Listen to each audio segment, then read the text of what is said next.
صلی علی رسول کریم اما بعد۔ سامعین مکرم،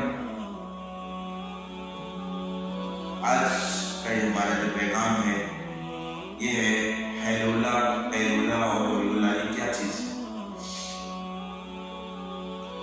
امید کرتا ہوں کہ یہ پیغام جو ہے ہمارے مدارس کے طلباء اور یونیورسٹیز کے طلباء اور افسران حضرات جو ہیں ان کے لیے یہ بڑی ہی مفید ہے۔ سب سے پہلے یہ سمجھیے کہ حیلولہ کیا چیز ہے، اس کے بارے میں شریعت کیا کہتی ہے۔ حیلولہ ہے کہ جو طلوع فجر سے لے کر طلوع آفتاب تک کا جو ٹائم ہے، اس ٹائم میں اگر انسان سویا رہے گا تو اس پر جو ہے اسے کہتے ہیں اس ٹائم میں سونا، اس کو حیلولہ کہتے ہیں۔ اور اس کے بارے میں پیارے آقا علیہ السلام نے فرمایا جو آدمی اس وقت میں سوتا ہے تو یہ سونا اس کے لیے ٹھیک نہیں ہے۔ اس ٹائم میں اللہ جل شانہ کو رزق لوگوں کے درمیان میں تقسیم کرتے ہیں۔ پیارے آقا علیہ السلام نے ایک مرتبہ حضرت فاطمہ رضی اللہ تعالیٰ عنہ کو دیکھا آپ نے، تو پیارے آقا علیہ السلام نے حضرت فاطمہ جب سوئی ہوئی تھی اس ٹائم میں تو آپ نے فرمایا فاطمہ آپ کو پتہ نہیں ہے کہ اس وقت اللہ جل شانہ کو لوگوں کے درمیان میں رزق تقسیم کرتے ہیں، اٹھ جائے۔ حضرت فاطمہ رضی اللہ تعالیٰ اٹھ گئی۔ عزیزان مکرم، یہ جو ٹائم ہے اس ٹائم میں اللہ تبارک و تعالیٰ لوگوں کے درمیان میں رزق تقسیم کرتے ہیں، اور ہمیں بھی چاہیے کہ صبح کی نماز پڑھے، نماز پڑھنے کے بعد اللہ کرے کوئی جو ہے قرآن پاک کی کچھ تلاوت ہو جائے، ذکر و اذکار ہو جائے۔ تو یہ ہو گیا حیلولہ کی تعارف۔ اس کے بعد ہے قیلولہ۔ قیلولہ کسے کہتے ہیں؟ قیلولہ کہتے ہیں کہ ظہر کے بعد یا ظہر سے پہلے آدھا گھنٹہ یا کم و بیش آرام کرنا، اسے قیلولہ کہتے ہیں۔ یہ بھی پیارے آقا علیہ السلام کی سنت ہے اور صحت بھی ہے۔ پیارے آقا آرام فرمایا کرتے تھے اس ٹائم میں آرام ہوتا تھا، اور یہ صحت کے لیے بھی بہت مفید ہے۔ اگر اس وقت میں انسان تھوڑی دیر آرام کر لیتا ہے جب ہے وہ، تو جسم جو ہے انسانی جسم جو ہے بالکل تازہ اور فریش ہو جاتا ہے، اور یہ سنت پر بھی عمل ہو جاتا ہے، ٹھیک ہے۔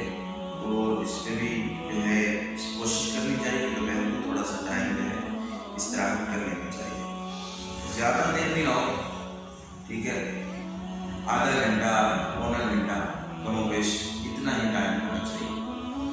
اور جمعے والے دن جمعہ سے پہلے بھی جمعہ کے بعد پیارے آقا علیہ السلام قیلولہ فرمایا کرتے تھے۔ کھانا بھی بعد میں کھاتے اور قیلولہ بھی جمعے کی نماز کے بعد کیا کرتے تھے، ٹھیک ہے۔ ہمیں بھی چاہیے کہ جمعہ کی نماز کے بعد قیلولہ کریں، ٹھیک ہے۔ اور اس کے بعد ایولہ ہے۔ ایولہ کسے کہتے ہیں؟ ایولہ کہتے ہیں کہ عصر کی نماز کے بعد استراحت کے لیے لیٹنا، آرام کے لیے لیٹنا، یہ بھی جسم کے لیے تنگی کا باعث ہے، ٹھیک ہے، اور سینے کو تنگ کرتا ہے، جسم کے لیے بیماریاں پیدا کرتا ہے، ٹھیک ہے۔ اس وقت میں آرام نہیں ہونا چاہیے، لیٹنا چاہیے۔ جو بھی لیٹے گا تو اس میں شریعت کہتی ہے کہ جو ہے اس کے بعد اس کے لیے بیماریوں کا باعث ہے، سینہ کی تنگی کا باعث ہے، اس سے بچنا چاہیے۔ سمجھ میں آ رہی ہے بات؟ تو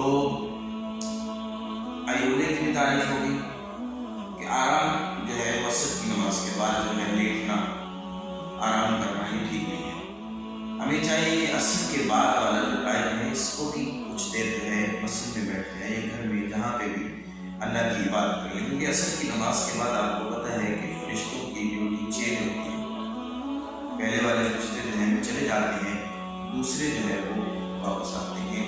تو اگر انسان وہاں تسبیحات پڑھ رہا ہوگا، قرآن پاک کی تلاوت کر رہا ہوگا، ٹھیک ہے، وہ فرشتے جا کر کے اللہ جل شانہ سے عرض کرتے ہیں کہ بارے تعالیٰ ہم اس کو جو ہے عبادت کرتا ہوا چھوڑ کر کے آئے ہیں، اور جو آ کر کے بیٹھیں گے دوبارہ ان کی ڈیوٹی اسٹارٹ ہوگی، وہ بھی آتے ہی اس کی عبادت کرنا شروع کر دیں گے۔ اس لیے کہتے ہیں کہ آتے ہی جو ہے عصر کی نماز کے بعد جو ہے وہ کچھ دیر جو ہے اللہ کی عبادت کر لینی چاہیے. تو نیند جو ہے وہ بہتر ہونی چاہیے. رات کو بھی جلدی سو جانا چاہیے. بہت سارے حضرات طلباء حضرات جو ہیں اور بڑے حضرات بھی اس کا شکار ہیں کہ رات کو بہت لیٹ سوتے ہیں.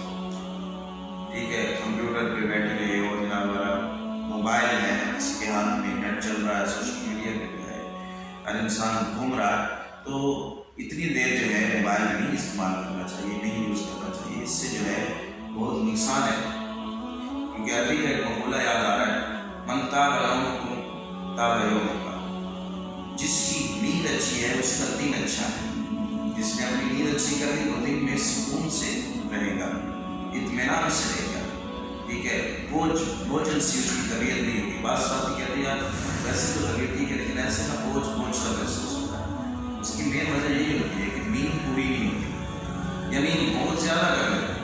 بہت زیادہ نیند کرنے سے بھی جو ہے انسان سستی میں رہتا ہے. تو امید کرتا ہوں کہ انشاءاللہ العزیز یہ میری بات جو ہے جہاں تک بھی جائے گی تو ساتھی جو ہے اس پر عمل کریں گے. اللہ سے دعا ہے کہ عمل کی توفیق